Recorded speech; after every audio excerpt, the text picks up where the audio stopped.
Hi everyone, welcome back to the channel. Today we're going to talk about Cytonic by Brandon Sanderson, book 3 of the Skyward series.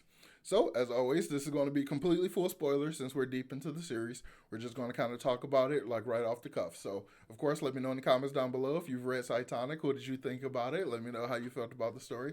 And of course, hit the like button, subscribe to the channel, and check out the Patreon if you haven't done so already. So, with that being said, let's begin. So, Cytonic, like as a world building and magic system person, this book is essentially right up my alley because we finally get explanation of Spencer's abilities and stuff. So, or somewhat of an explanation of Spencer's abilities.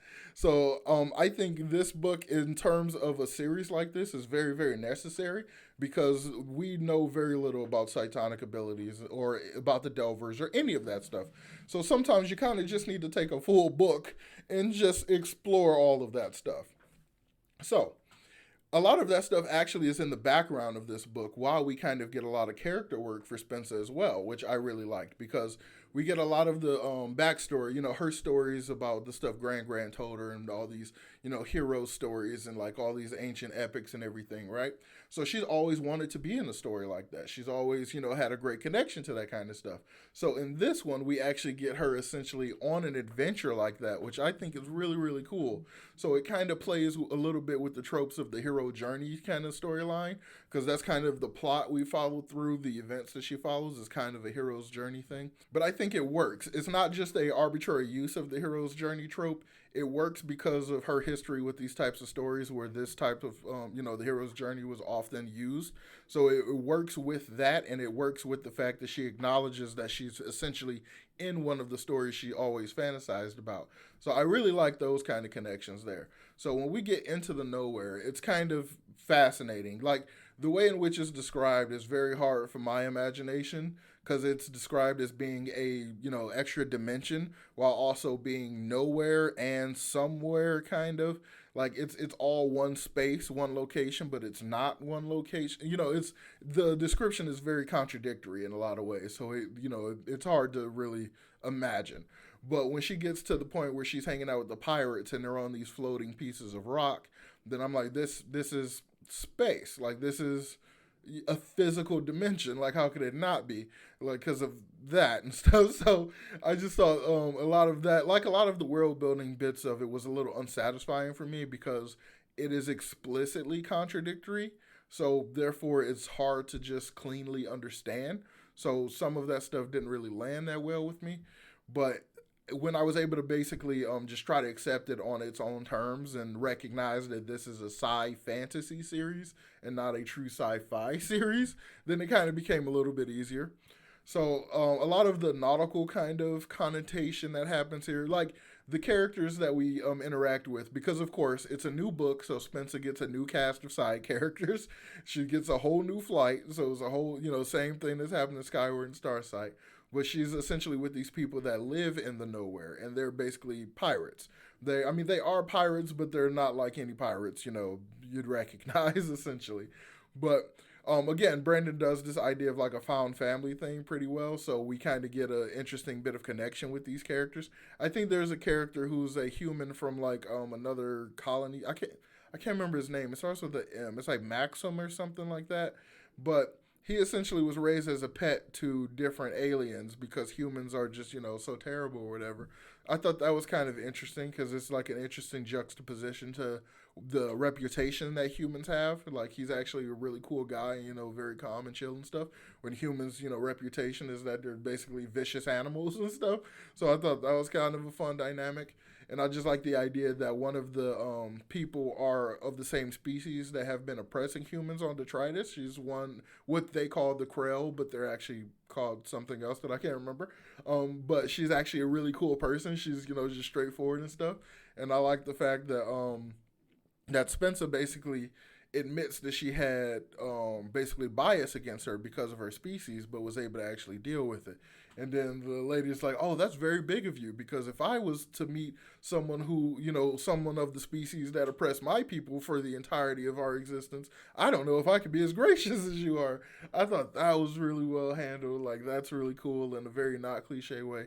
So there's a lot of stuff in this book that I actually did really like. There's a lot of character interactions that's a lot of fun. There's a lot of interesting history stuff that I found to be a lot of fun.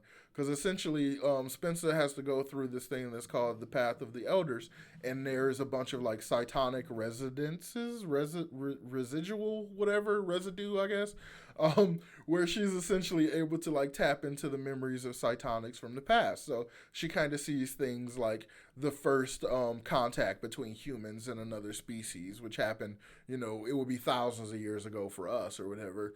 So like, just basically different points of intergalactic interaction and stuff between different species and stuff that we just didn't get to see.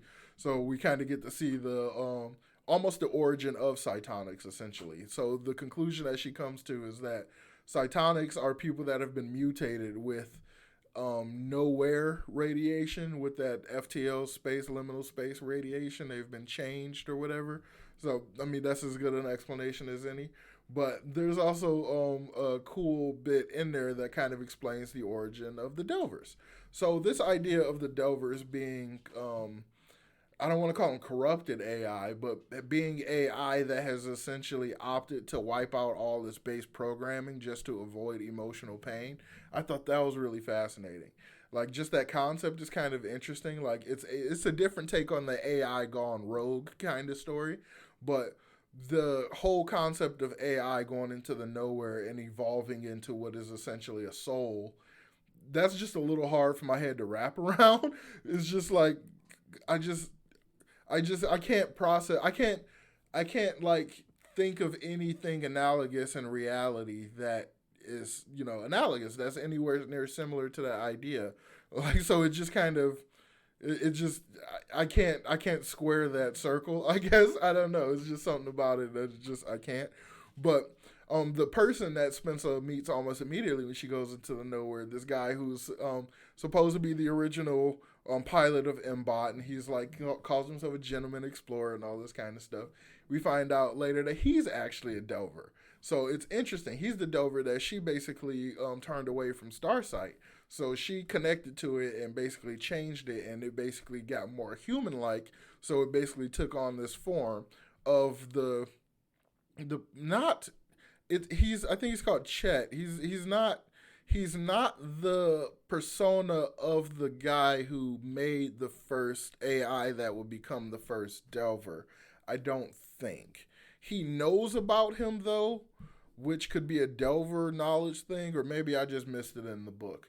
But essentially, they kind of, it again, that whole thing about the Delvers being functionally souls, but they're AI that have hyper evolved in this space. Like, I don't understand the why part of it at all, but just the concept of it, I guess I can just kind of accept. It's that sort of thing. So I don't know. But let's talk a little bit more about the relationships. So the romantic relationship between Spencer and Jorgen, right? I saw it coming in the first book because it felt very cliche, enemies to, lovers kind of thing. And they had that kiss at the end and everything. So I was like, okay, it's going to happen. But like when we got Starsight, like nothing really develops with it and stuff because they're so separated. And then in Cytonic, I think it's cool that we get these like Star Wars esque force Skype calls. Like they're using their Cytonic abilities to basically have these conversations with each other. And that there felt like development. Like I really bought into their relationship all through this book. Like it really like made a lot of sense to me. I really understand why they're together, and it seems like it's a really great pairing. So like and I'm not a fan of most of Sanderson's relationships he writes in the stories. So this one like completely really working for me is like pretty cool. Like, cause it's rare that they do. I mean, Shalon and Adolin kind of works, but like yeah. So I do like this one a lot. So while hanging out in the nowhere, Spencer essentially gets very, very used to it and starts to really basically fall in love with it, because there you start to lose your memories and stuff. You lose concepts of, time and space and like all this kind of stuff. You become more like a Delver essentially. So like there's no need to eat or sleep or anything like that. So time is just like very hard to track. And like it gets to a point where Spencer even tries some food and she's disgusted by it.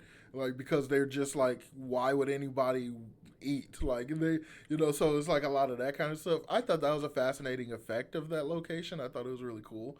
So she kind of towards the end gets this, basically an opportunity to go back home because they take over this base where the superiority is basically getting resources from to get their Euclidity stone. Euclidity stone? They're blue glowy rocks. And so they basically take over the location in the nowhere in order to have like a more stable place because the pirates that were there were essentially losing their memories and stuff. So they want to have this location that has, basically the resources they need to help them maintain and remember everything. So when they kind of go through all that, they also have access to a portal that can get them just right back home.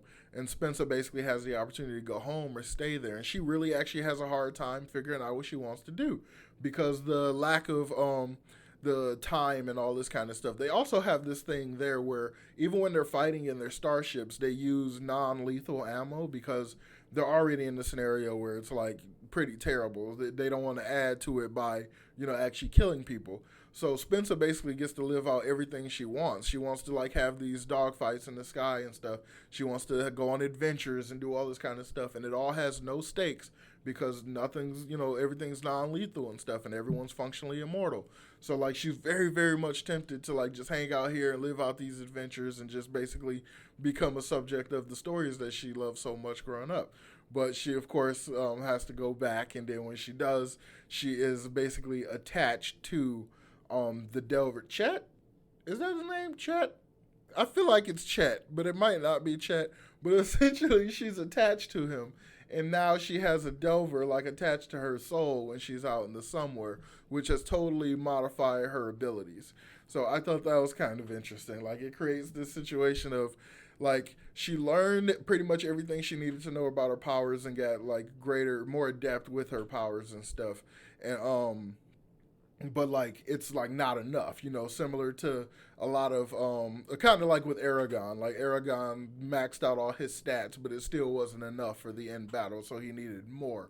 It kind of feels like that's kind of what happened with Spencer. She learns a lot about her powers and she gets a greater handle on her powers, and she kind of understands that Cytonics have basically different specialties with their powers. They all effectively have all the powers, but some are just way better with different powers than others. That's what it seems to be to me. So she gains a greater understanding of the powers that she already has while gaining like basically fluidity with a whole host of other powers that are the main powers that the Delvers use, really.